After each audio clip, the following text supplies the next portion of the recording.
Let's give this lady a makeover. Here are the vibes we're going for. So a little shorter. I'm going to start off sectioning her from front to back.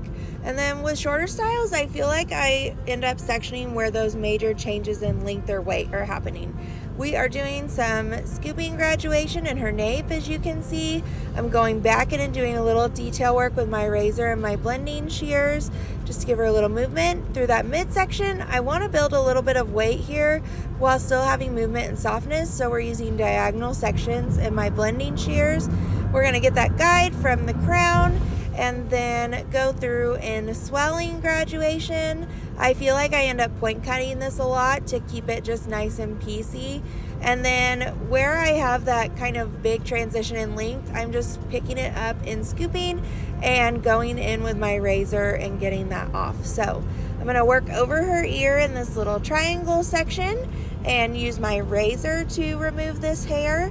I'm mostly working in scooping elevation. Mine is right behind her ear where we did a little bit of straight. We repeat that on both sides. I'm going to get my guide from my crown for the top and come across again in swelling graduation through that crown, and then releasing that extra length in that transition with my razor in scooping graduation. So you can start to see the shape coming together. It's going to be so cute. I like to go in and do a little detail work. So on this shape, I'm using my razor to lend to some natural movement of the haircut.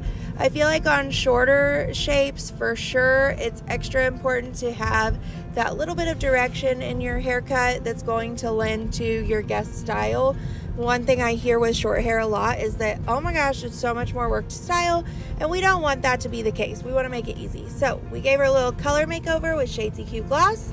Let's get her styled out. I'm going to use the ABC leave-in, a little bit of the Stay High for volume, and Big Blowout for some control in her hair. We're going to rough dry her just a little bit, and then I am going to pick up my Samvia Denman brush to really help me grab and get good tension on the hair. I love a Denman to be able to really pick that hair up and give it that swoopy texture and movement to it, because I'm actually not going to use any other heat tools on her. I'm just going to be hand styling her. So a little bit of the spray wax, a little bit of the pliable paste. I love both of these products if I want to add some texture and pieciness to the hair. And I can just start playing with her, use a little bit of the Brushable 12 to finish. And here is our final product. I thought she came out super fun. Her color makeover was nice, lots of volume. So thanks for watching and hope you learned something.